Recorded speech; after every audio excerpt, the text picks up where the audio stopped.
me. Hello. With my spectacles. Hello. Hi guys, I am back with something very different, and no, yes, these are prescription. Bruh. Clearly, I have been MIA for very long, hence the reason why I'm blabbing on and it's not making any sense.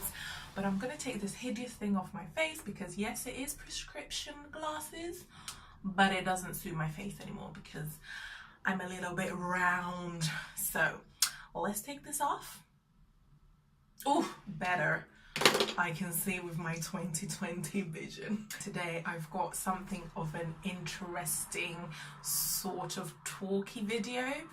I do hope you like it. So let's get into it. Yeah, so I wanted to talk to you today about dealing with difficult bosses or difficult managers, line managers, team members, stuff like that, because it's something that I have been thankfully liberated from, or should I say snatched out of, just because I am very grateful for where I am now, the company that I am working for now.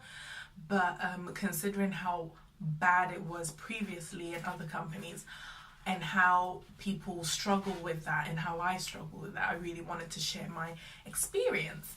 So I'm going to start off first by giving, let's say, a scenario, just so that you can have an understanding of some of the things I had to go through. Because it's not just from one place, but when I'm done, then I will follow up with what I think you can do to help you work well with someone who is difficult or a line manager that's difficult. So yeah, stay tuned. One of the scenarios was this particular manager. She wasn't my direct line manager for everything. It was just for a certain client. She's the person that I reported to, and I always found that her aura, her demeanor, it was just very, I was always very tense around her, just because of how abrupt she was in her language. And sometimes she would put me on the spot, like in front of my team members, and it will make me feel a little bit on the edge. And the thing with me is, if I don't really understand what it is I'm doing or what it is I'm meant to be doing, I'm not that 100% comfortable or confident. I can't blag my way through it. I will literally stutter. And one of my weaknesses used to be maths. Being put on the spot and asked, like, what's 2 plus 2? You know, stuff like that. I do know 2 plus 2 is 4. Anywho, basically she'll put you on the spot, make you feel, she used to make me feel very belittled, very, very small in front of my team members.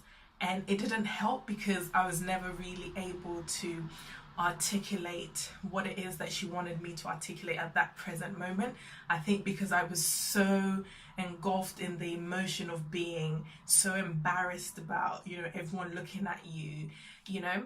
So that kept building on and building on and building on, and after some time it was just so hard to go into work or deal with that specific client, because I just felt that, oh my god, I've got to deal with her again. And I think I stayed in that role for about probably 8 months, and I dealt with this client probably 2 to 3 times a week. So you can imagine it can take a toll on you.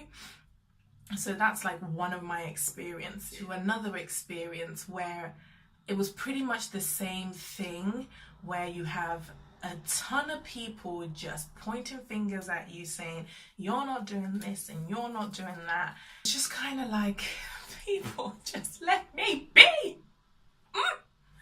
Yeah, it's just, you know in your heart that you're doing the best that you can, you're doing what's expected of you, but the people you report to, they're not seeing the little bits of detail that you had to put in to really come to that end piece that you presented to them. Basically, they don't see that.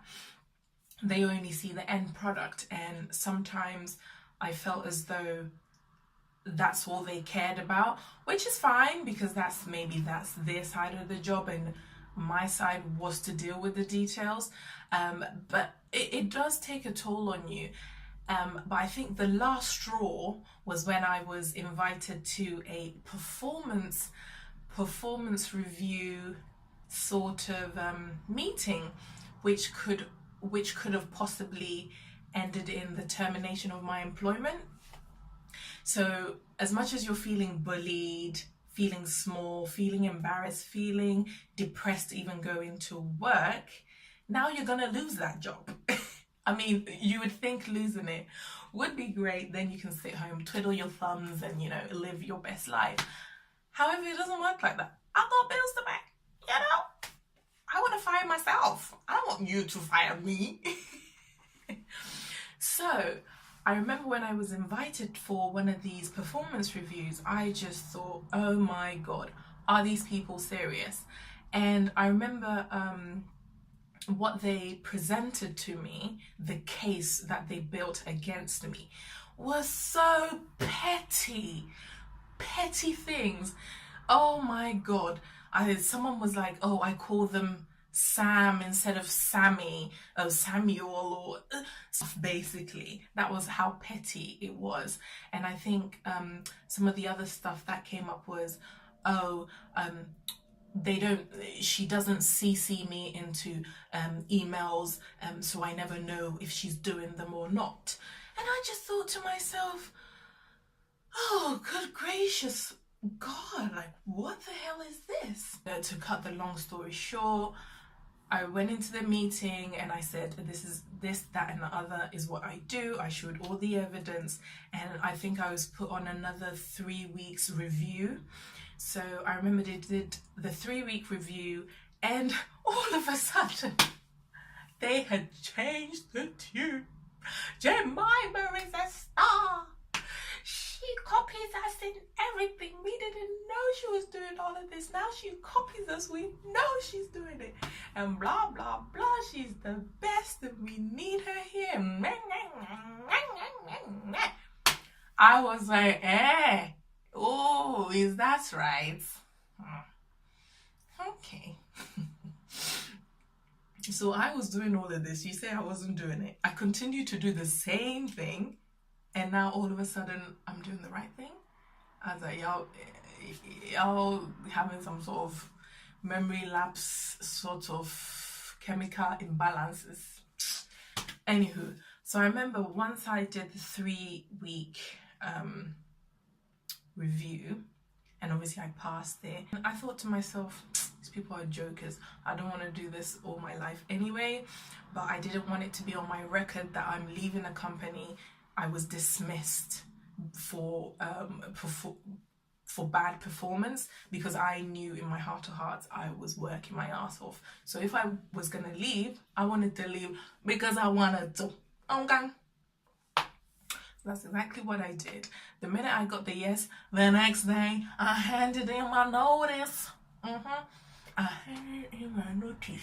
Hey, how dare you tell me that I'm not doing a good job? Anyway, I handed in my notice, and that's how I left that firm. And thank God I've got the company that I'm working for now, and I'm super happy. Now, I know I rambled quite a bit, but now I'm gonna go into what I did to overcome, let's say, these difficulties and work well with these team members before I left those 2 companies. So stay tuned. The first thing that I did was I stopped being in denial. I accepted that these people have chemical imbalances in their brains. They are not okay. I'm joking. No, I didn't do that. No, basically I accepted that this is my reality. These are the people I'm dealing with. These are the people who pay my bills. Therefore, their opinion matters. I need to listen to their opinions, or else I could possibly lose my job because I wanted to stay at that time. So that's the first thing you need to do. You need to accept the fact that this is the place that you're at, and these are the people you report to, or these are the people you work with. Therefore, accept that this is your reality and stop living in denial. So that's one. Two, I would say once you've identified your reality, try to understand where these people are coming from. So examine the points that are coming from, let's say, the review or the comments or whatever, the feedback. Try to discern, well, not necessarily discern, actually separate the pettiness from the actual